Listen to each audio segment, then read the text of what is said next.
My name is Eleanor Sutton, and I am a keeper of secrets. They don't tell you that in nursing school. They teach you about anatomy and bandages, about bedpans and sterilization, but they never teach you how to hold a man's soul in your hands. Fragile as a bird's egg, carried across an ocean in a V-mail envelope. It's October 1942. The air in New York has turned crisp, carrying the sharp, clean scent of autumn and the distant, ever-present smell of the sea. From the window of my small office on the third floor of the Fort Hamilton Army Hospital, I can watch the ship's great hulking, Liberty ships and sleek, dangerous-looking warships sliding in and out of the Narrows, their silhouettes stark against the afternoon sky. They are the punctuation marks in this global sentence of war, each one carrying a period of finality or a question mark of hope. My official title is Head Nurse, Ward 4, but my real work begins after my shift ends, when the clatter of bedpans fades and the long, hushed whispers of the night settle over the ward. That's when I take out the key, a small, brass, unassuming thing, and unlock the bottom drawer of my desk. Inside isn't medical supplies. It's a different kind of medicine altogether. It's a stack of letters, tied with simple twine, and my own ledger. Its pages filled not with charts, but with heartbeats. This all started by accident, you see.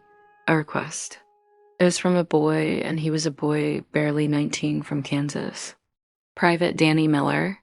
He had a broken leg from a training exercise, and he was terrified. Not of the Germans or the Japanese, but of a girl back home named Sarah. He'd sent her 3 letters and hadn't heard back. His hands trembled as he held out a 4th unopened letter from her. "I can't, Nurse Ellie," he'd whispered, his voice thick with a fear I knew had nothing to do with combat. "You read it. If it's bad, you just tell me, please." So I did. I sat on the edge of his bed, the starch in my uniform crinkling, and I opened the delicate envelope. The letter was full of nothing but love and worry and the mundane details of a harvest. She was waiting. She loved him. The relief that washed over his face was more potent than any morphine I'd ever administered. After that, I became a post office of sorts. I read letters for boys whose hands were too bandaged, whose spirits were too bruised. I wrote letters for those who couldn't find the words, dictating their clumsy, beautiful affections onto paper. And then one night, I found a letter that had been misplaced. It was addressed to a Sergeant Michael O'Malley, but his unit had already shipped out. It was from his sister, begging for a sign of life. The return to sender stamp was like a death sentence. I couldn't do it. I couldn't let that plea go unanswered into some bureaucratic void. So I did something reckless. I wrote back. "Dear Miss O'Malley," I began, my pen scratching in the quiet office. "Your brother, Michael, was under our care for a brief time. He spoke of you often, of your red hair that he said could set a field on fire. I told her he was healthy and in good spirits when he left us. It wasn't entirely true. He'd been quiet, haunted by something he wouldn't name, but it was the truth she needed. The truth that would let her sleep at night." When her grateful reply came, filled with tears of relief, I knew I had stumbled into my real duty in this war. I wasn't just mending bodies. I was tending to the invisible threads that connected these boys to the world they were fighting for. I became a bridge, a scribe, a secret keeper. And so this ledger began. This is not just my story. It's the story of all of them. The boys who passed through these halls and the people who loved them from afar. These are the words that carried us through. This is the story the history books will never tell. November 12th, 1942. The rain is tapping a gentle, persistent rhythm against the window pane tonight. It's a lonely sound, but a comforting one too. It makes the warm glow of my desk lamp feel like a sanctuary. The ward is quiet, save for the soft snores of Private Jenkins and the occasional murmur from a man lost in a dream. I can smell the faint, clean scent of antiseptic, the wax from the polished floors, and the distant, damp aroma of wet wool from the coats hanging in the lobby. Tonight, I'm working on a reply to a woman in San Francisco. Her fiancé, Corporal James Chen, is one of my patients. Shrapnel in his shoulder. He's a quiet man, an artist before the war. He doesn't talk much, but his eyes are always watching, always taking everything in. His fiancée, Lati Akua, writes him the most beautiful, poetic letters. They're like little pieces of art themselves, filled with descriptions of the light on the bay, the taste of the mooncakes her mother made, the way the fog clung to the hills like a shy lover. James wants to reply, but he's frustrated. He's right-handed and his right arm is immobilized. His left-handed scrawl is a child's, he says. He crumpled 3 sheets of paper before I intervened. "Let me be your hand, James," I'd said softly, pulling up a chair. He was reluctant, pride warring with need in his eyes. But finally he nodded. "Okay, Nurse Ellie, just tell her what I say exactly." He closed his eyes, gathering his thoughts. The rain pattered on. When he spoke, his voice was low, a world away from the sterile hospital room. "My dearest Lil Hoa," he began. "The rain here sounds different than it does at home. It's sharper, somehow.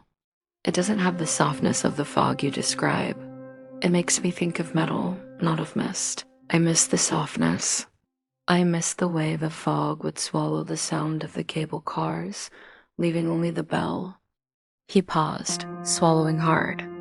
"I try to draw what I see in my head, the lines of this place, the angles of the beds, the curves of the medicine bottles. But my hand, it's no good right now. So I'm drawing with my mind. I'm storing it all up. When I come home, I will paint 1,000 paintings for you. One of them will be of this room, of this moment, with the rain on the window. And you will be in the center of it, not as a memory, but as the source of the light." I wrote it all down, my pen moving swiftly, trying to capture the quiet intensity in his voice. It was one of the most beautiful things I'd ever heard. When I finished, I read it back to him. He kept his eyes closed, but a single tear escaped, tracing a path down his temple into his pillow. He just nodded. "Sign it, you're James," he whispered. I did. I sealed the envelope with a sense of profound privilege. I was not just a nurse taking dictation. I was an archaeologist, carefully brushing the dust off a fragile, precious artifact, a man's heart fully exposed. Later, as I made my rounds, I checked on Private Danny Miller, the boy from Kansas. His leg is healing well, but there's a new shadow in his eyes. He got a letter today, not from Sarah, but from his mother.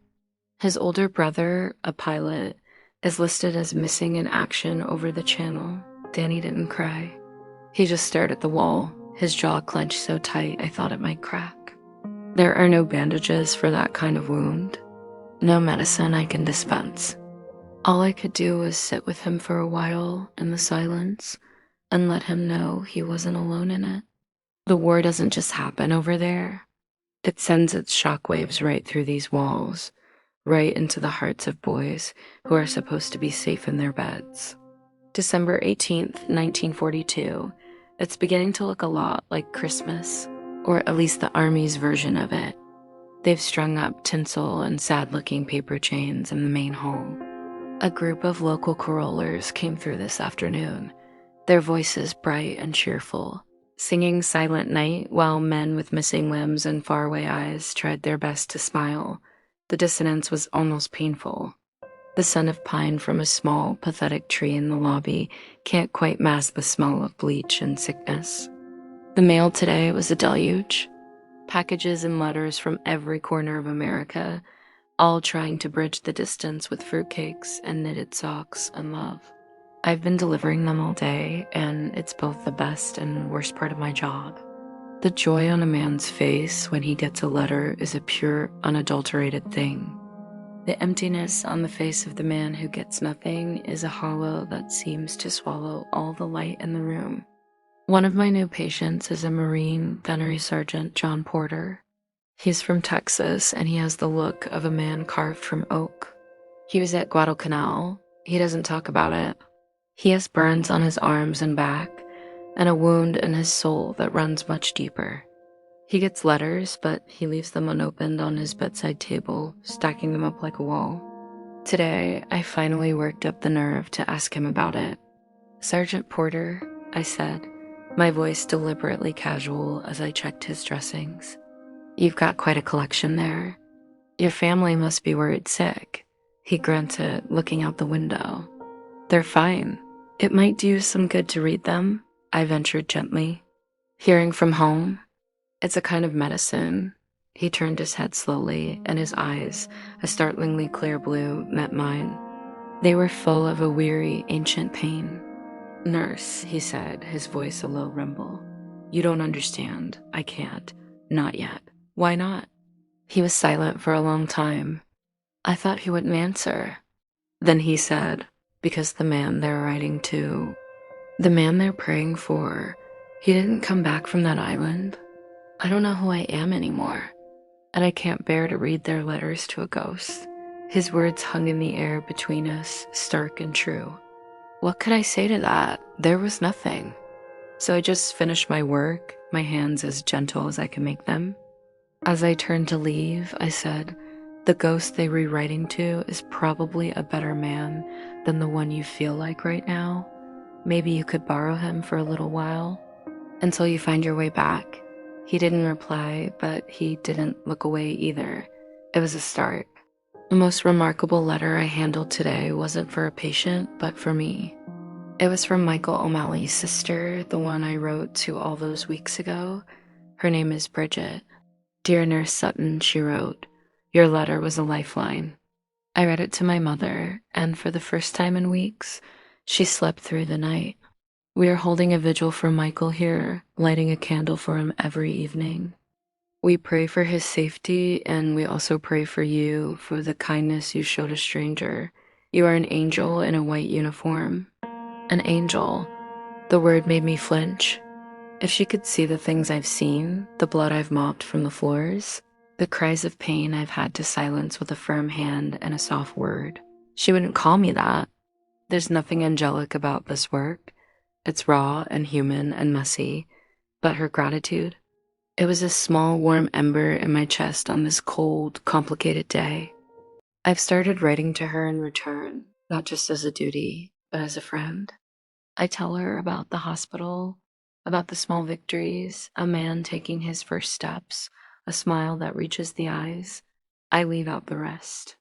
She needs the hope, and maybe, in giving it to her, I'm creating a little for myself. February 14th, 1943, Valentine's Day, a day for sweethearts. The hospital was flooded with red construction paper hearts made by school children. They're taped to the walls, a cheerful, naive contrast to the grim reality of this place. It's a blizzard outside, a proper nor'easter, and the wind is howling around the corners of the building like a banshee. Inside, we're a world unto ourselves, isolated and intimate. I received a Valentine's card today. It was simple, just a store-bought card with a picture of a rose on it. It was signed from a grateful friend, no name. I have my suspicions. Sergeant Porter has been reading his letters, slowly, one by one. He doesn't talk about them, but the wall around him has developed a few cracks. Sometimes I see him smiling faintly at a photograph. I place the card on my desk, the splash of red, a brave little flag in my sea of paperwork. Danny Miller was discharged last week. He's been reassigned to a new unit, and he'll be shipping out soon. He came to my office to say goodbye.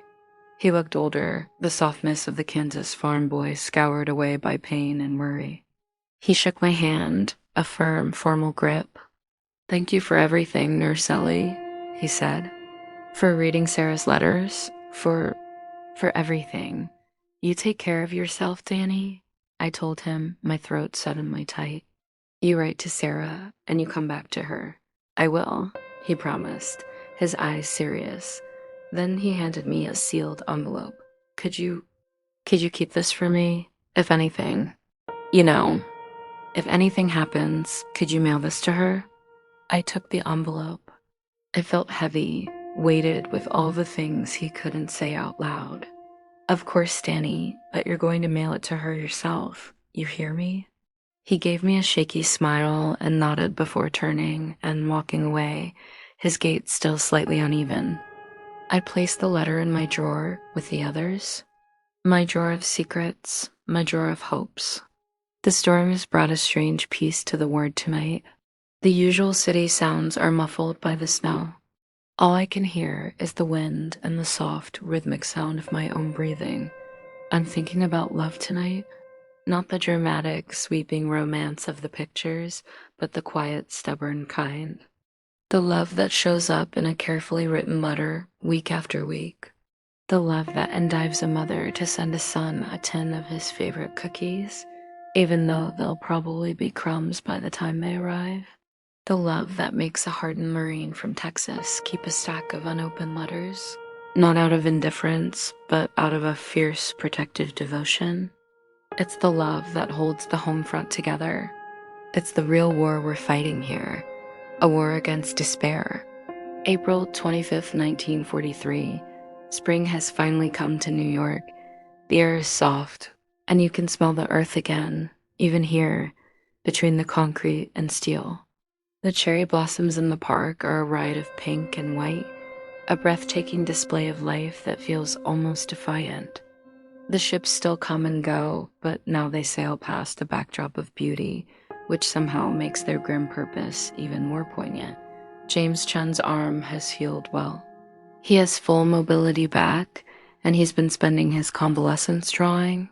He fills sketchbooks with incredible fluid lines, portraits of the other patients, landscapes from memory, and always, always studies of Lottie Hewa's face from the photograph by his bed. He's being discharged next week. He's quiet about it. I think this hospital, for all its pain, has become a strange sort of sanctuary. The world outside is loud and uncertain. He came to my office this evening, a new sketchbook under his arm. "Nurse Ellie," he said, a little formally. "I have something for you." He opened the sketchbook to a page and handed it to me. It was a drawing of me. I was at my desk, my head bent over my ledger, the desk lamp casting a warm pool of light. My posture was tired, but there was a concentration, a tenderness in the lines of my face that I never knew were there. In my hand was a pen, and on the paper, he had drawn not words, but a cascade of tiny, intricate flowers flowing from the nib. "It's how I see you," he said, his voice soft. "You're not just writing letters. You're planting gardens." I was speechless. Tears pricked at my eyes. No one had ever seen me that way before. To the doctors, I was an efficient pair of hands. To the patients, I was a comfort, a voice of authority and care. But James had seen the core of it. He had seen the secret purpose I had built for myself in this war. "James," I managed to whisper, It's the most beautiful thing anyone has ever given me. "It's just a drawing," he said, shrugging, but a pleased smile touched his lips. "It doesn't compare to what you do. You gave me my voice back when I thought I'd lost it." "Thank you." We talked for a long time after that. He told me about his plans, about opening a small studio with Lil DOA after the war. He talked about light and shadow, about capturing a single perfect moment on paper. It was a conversation not about survival, but about a future. It felt like a rare and precious gift. After he left, I sat for a long time looking at the drawing. Planting gardens, maybe he was right. In this world of chaos and destruction, maybe the most rebellious act was to nurture something. To carefully tend to the fragile connections between people, to believe that words on a page could be a kind of life raft. Sergeant Porter is almost ready for discharge, too. The physical wounds are healed, leaving pink, shiny skin in their wake. The psychological ones are another matter. But he's talking more. He told me about his ranch in Texas, about the way the sky looks at dawn, endless and full of promise. He started writing letters again, long, detailed ones to his wife. He doesn't talk about the war. He talks about the future, about the cattle, about the porch he's going to build. He's building his way home, one word at a time. I took your advice, nurse, he told me this morning, a glint in his blue eyes. I'm borrowing that better man from the letters. Turns out he fits pretty well. Progress. It doesn't always come with a fanfare. Sometimes it's just a man deciding to pick up a pen. June 6, 1943. The heat has arrived, thick and humid. The windows in the ward are thrown open, but the air is heavy and still. We can hear the sounds of the city more clearly now, the distant wail of a siren, the rumble of a truck, the occasional laughter from the street below. It's a reminder that life goes on stubbornly, just beyond our walls of suffering. The news from the fronts is a constant low hum of anxiety. We got word of heavy fighting in the North Atlantic and brutal campaigns in the Pacific. Every ship that sails out of the harbor feels like a piece of our heart being torn away. We wait. That is our primary occupation here. We wait for news, for patience, for the war to end. I got a letter from Danny Miller today. It was postmarked from England. His handwriting was rushed, energetic. Dear Nurse Ellie, well, I made it across the pond. It's green here, greener than I ever imagined, and wet. The English rain makes the New York stuff feel like a light drizzle. We're training, always training. It's strange to think that Sarah is sleeping while I'm here, marching in the daylight. I think of her all the time. I think of the hospital too, and your kindness. It feels like a lifetime ago. We don't know what's next, but there's a feeling in the air. Something big is coming. Everyone can feel it. I'm scared, I won't lie to you, but I'm also ready. I want to do my part to get this over with so we can all go home. Tell the boys back there to keep their spirits up. And thank you again for everything. You're a good egg. Yours, Private Daniel Miller, a good egg. I smiled at that. His spirit somehow remains unbroken. That Kansas soil must grow them tough. I worry for him, though. That's something big he feels. We all feel it, too. Attention coiling tighter and tighter, waiting to snap. Bridget O'Malley's letters are a constant comfort. She tells me about her job at a factory, building bombers. She says she feels like she's building a cage for the men who took her brother. Her letters are filled with a fiery Irish determination that I've come to admire deeply. We've never met, but I feel I know her better than most people I see every day. This strange paper-bound friendship is one of the war's most unexpected gifts. Tonight, as I write in my ledger, the scent of the city hot pavement, exhaust fumes, and the faint, sweet smell of flowering lindens drifts in through the window. It's a complicated perfume, this war, a mix of fear and hope, death and relentless life. I hold it all in this room. In this book, I am a keeper of secrets, a planter of gardens. And for tonight, that is enough. November 15th, 1943. The leaves are turning again, a brilliant fire of red and gold. Another year has cycled past. It's astonishing how time can feel both frozen and like it is rushing by at a breakneck speed. The war grinds on. The hospital is full, always full. The faces change, but the look in their eyes remains the same, a mixture of shock, pain, and a desperate longing for home. I haven't heard from Danny Miller in months. The silence is a heavy stone in my stomach. I check the casualty lists every day, my heart in my throat, scanning for his name. So far, it hasn't been there. No news is good news, I tell myself. But in this war, no news is just no news. Sergeant Porter writes to me now. His letters are exactly as you'd expect, direct, unflowery, and deeply kind. Dear Nurse Sutton, the ranch is just how I left it. My boy Tommy has shot up a foot, I swear. He helps with the chores now. My wife, Mary, says hello.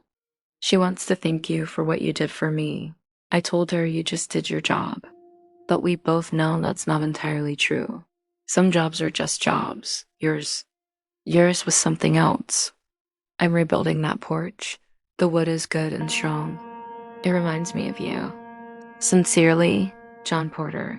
His words warmed me on a day that felt particularly cold. We are all rebuilding our porches in one way or another, trying to create something solid and good in a world that has been shaken to its foundations. The most difficult part of this work is the sudden, sharp reminders of loss. Today, I was cleaning out a locker for a new patient. The previous occupant, a young lieutenant from Georgia, had died of an infection 2 days ago. He was a cheerful boy, always talking about his mother's peach cobbler. As I was wiping down the shelf, a small photograph fell out from a crack. It was of him and a girl, both of them laughing, squinting into the sun. On the back, it said, "Forever, Billy and Annie, June 1942. I held that photograph and felt the weight of that forever, so confidently promised, now brutally cut short. What do you do with that? Where do you put that kind of grief? I carefully placed the photograph inside my ledger. I don't know why. Maybe to bear witness. Maybe to ensure that his forever, however brief, wasn't entirely forgotten. Sometimes, in the deep quiet of the night, I allow myself to think about my own life, the one I put on hold, the dates I might have gone on, the man I might have married, the children I might have had. It feels like a story about someone else. This hospital, this ledger, these boys, this is my life now. And as heartbreaking as it is, I wouldn't abandon it. Not for anything. May 30th, 1944, the air is electric. There's no other word for it. For weeks, the news has been filled with buildup in England. The papers are cryptic, but we hear things.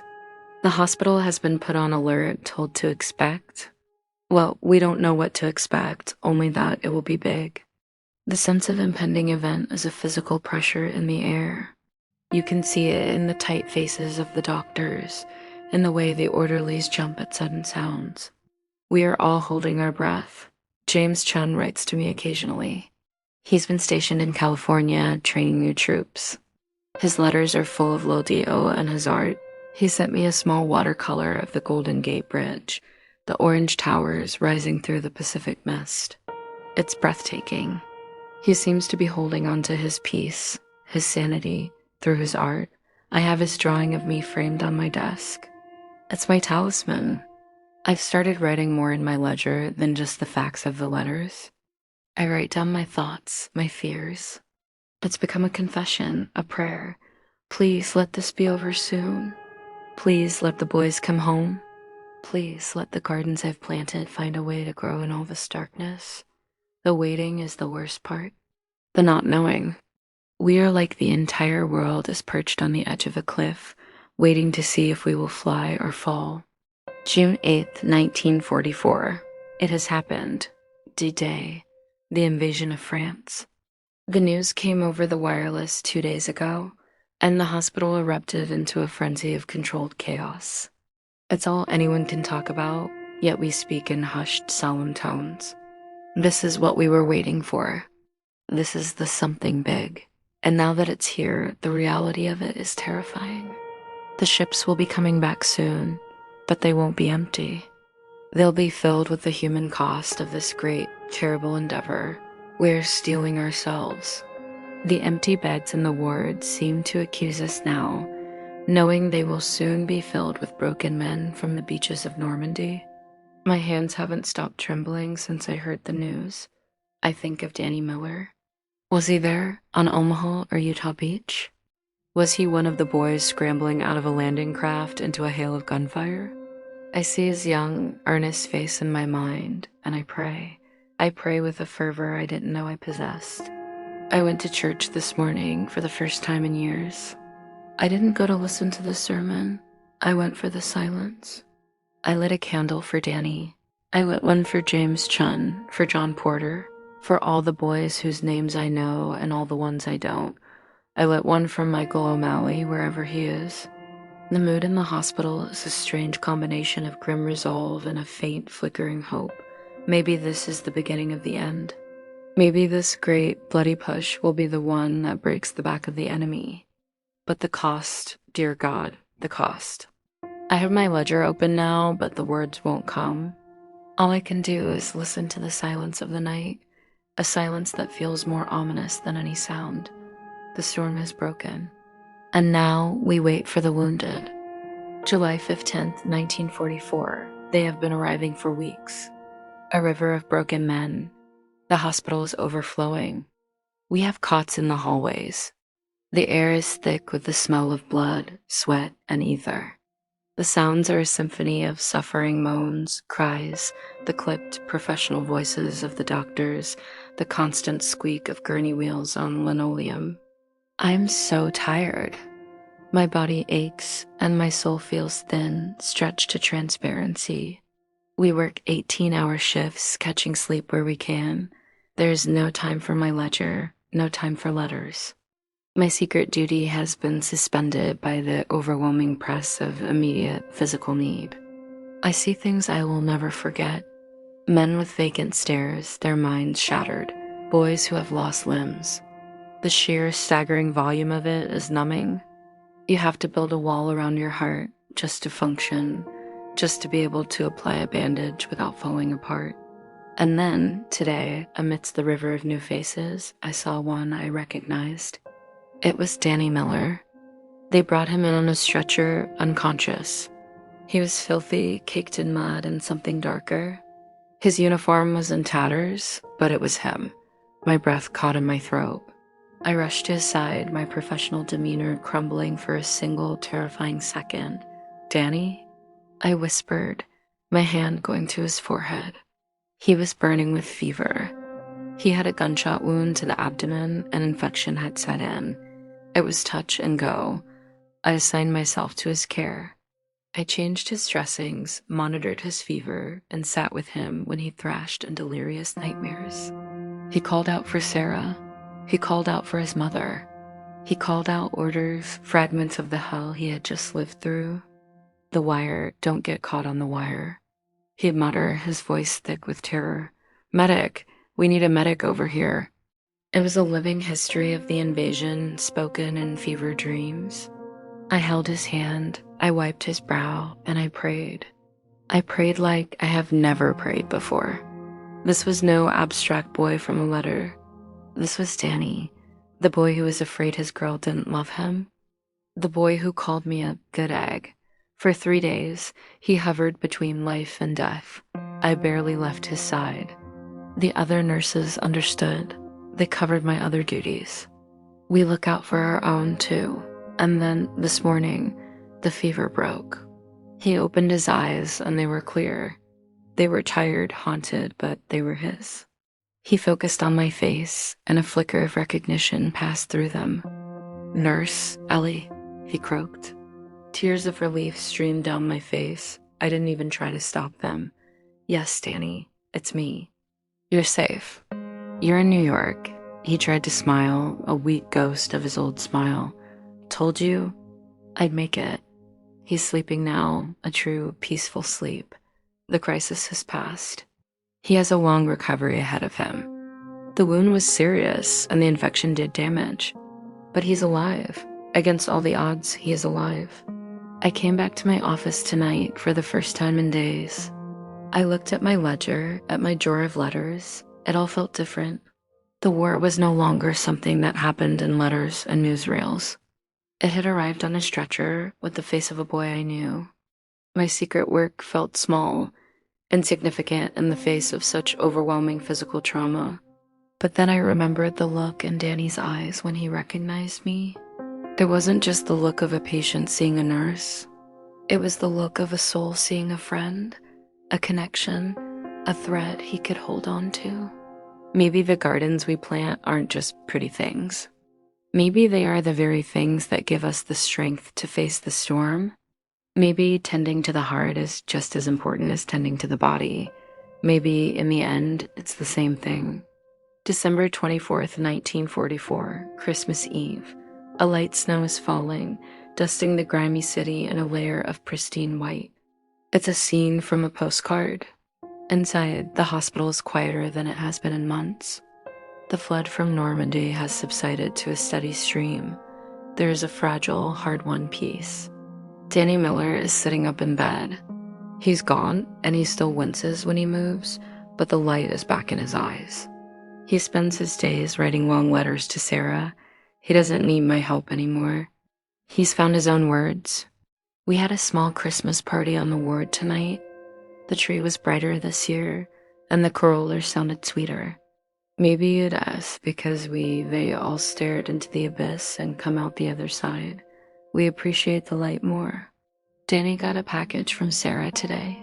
Inside was a clumsily knitted scarf, the kind where the stitches are too tight in some places and too loose in others.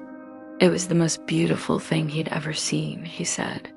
He wore it all evening, despite the warmth of the ward.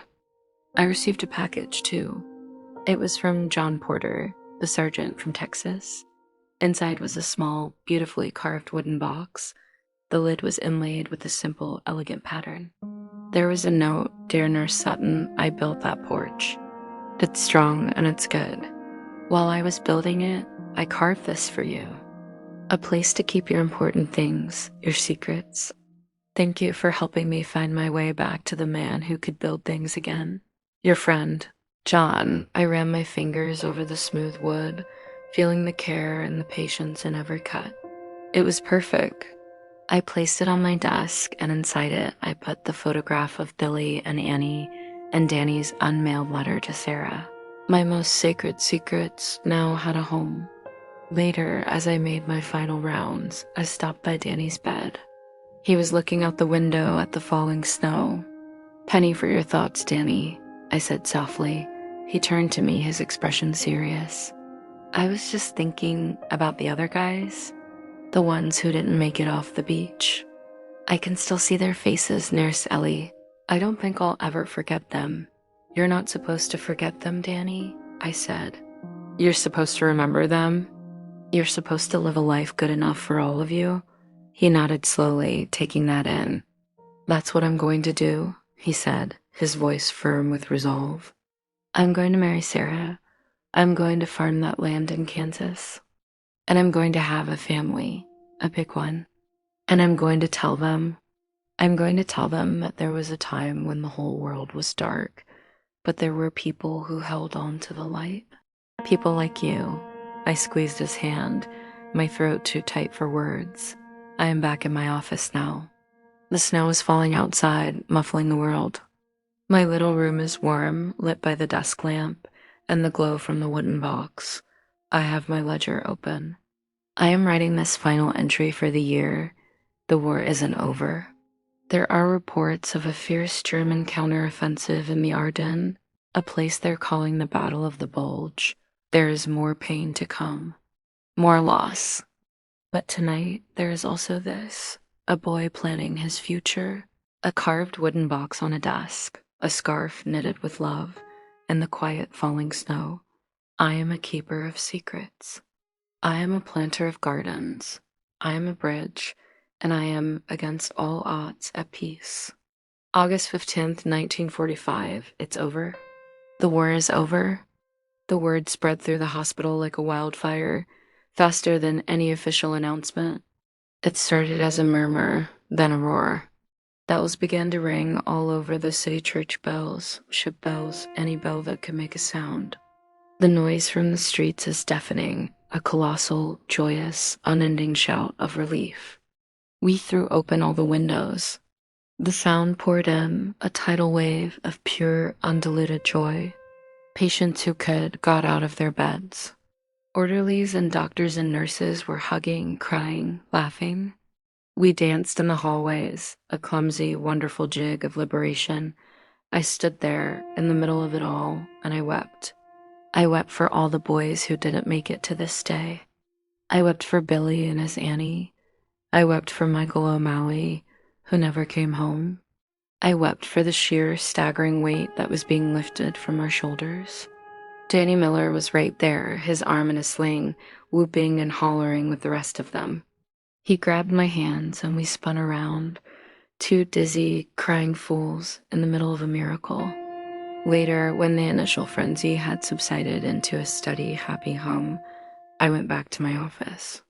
I sat at my desk and I looked at my ledger. It was full. I had filled every page. I looked at James Chun's drawing. I looked at John Porter's wooden box. I took out a fresh new ledger, a blank page. For the first time in years, the future was not a question mark. It was a story waiting to be written. I picked up my pen. The war was over. But the words, the connections, the gardens, they would go on. My name is Eleanor Sutton. I was a keeper of secrets. And now I am a keeper of peace.